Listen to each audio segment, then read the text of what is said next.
bring onto the stage now Eve, who is our New Brunswick team leader. So she's actually managing not only the province of New Brunswick, she's also Christian as well, somehow. So I'll let the woman say a few words about how she got started and hand the floor over to her. Thank you. So yes, I'm from New Brunswick. And we started off with 3 of us girls just kind of meeting on Canada Sew's Facebook page and saying, oh, this is interesting. I wonder if there's anything for New Brunswick. And then we got the answer that no, there isn't, but you can start one if you want to.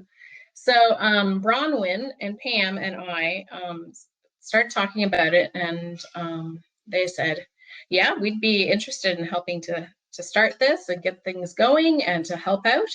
But they both have full-time jobs, whereas I was out of work at the time. And so they said, well, we're not tech savvy at all, and why don't you run the Facebook page? And I said, sure, I can do that. And I might be able to sew, you know, a few masks here and there on the side. You know, that was kind of our idea. And then, yeah, over a few weeks, Bronwyn's job got quite a bit busier and she had to step back. And Pam became the leader for St. John, where she lived. And because I was able to be on the internet and finding out how things worked, I became the go-to for what are we supposed to do in this situation? It just kind of worked out that I became the head of New Brunswick. New Brunswick was a little bit different because we didn't have very many COVID cases. And we were kind of a step behind. We started in April. And at that point when we started, people were still thinking that wearing masks was not a good thing. And so I think about a week or two after we started with New Brunswick and Canada Sews, that they said, oh yes, wearing masks is good now. And so we had a lot of confused people that we were communicating with. And then we had to really almost kind of let people know that masks are beneficial. They're available here if you want them, because we didn't start off with requests coming in. We started off with letting people know about this. I'm checking my notes here. Yeah, so Pam is in charge of the St. John group, and her region was a little bit different because there were a lot of mask makers that started out there and helping the public. And also we do have some supplies, disposable supplies. So a lot of companies were buying supplies, and she really didn't have any requests coming in for almost a month before her request came in, and she helped the rest of us in the organization to figure out Discord and all these other platforms that we had no idea how to do it. It was very new to all of us.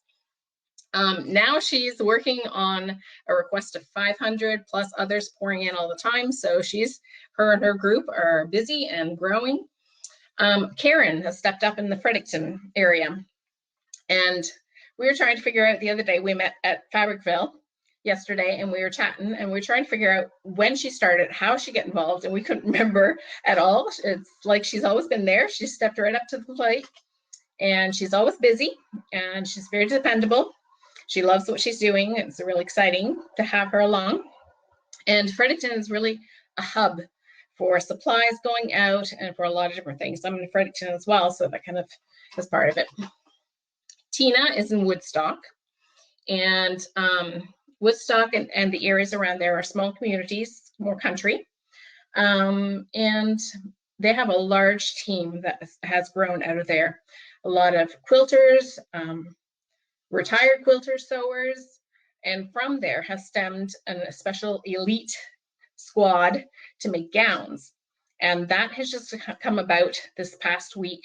The request for gowns has been huge. I think we have 40 within the last week that came up. We can't find them in New Brunswick, and so that's been a huge request. Simone and Adrian Diane from Beldoon, they're a small group up there, but they can sew like nobody's business. They can whip off hundreds of masks within a week, and they help when we can't fulfill our demands in the different regions. So they were like, well, you want 1,000 for a year? We'll sew that for you. So they've been really great. And Moncton, we had a leader that was in place and she had to step back. And unfortunately, we have not been able to find anyone to fill in that gap. So right now I'm filling it. And because there's been so many changes to that group, it's been really, I think it's a good thing that nobody's stepped into that leadership position yet, because they've had too many changes to have to deal with. And so now it's just starting to solidify. People are starting to know how to do this and getting used to sewing their patterns so that they can get a little faster. So, but I'm ready for a new leader to step in and take the weight off my shoulders. That'll be great. And so, yeah, our requests coming in have more than doubled within the last 2 weeks. Businesses here are starting to reopen, and with that, people are needing supplies, and they're hard to find.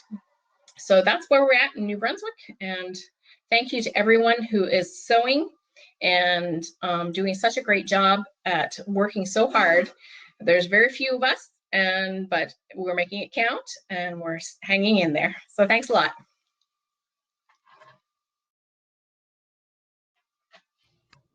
Well, kudos to you, Eve, for corralling all that group together, all the shout outs. Love the Atlantic mentality. That's where Dad's from. So Okay. I love how you've all stood up. You've just done a fabulous job. Good on you. And thanks for sharing with us today. That's awesome.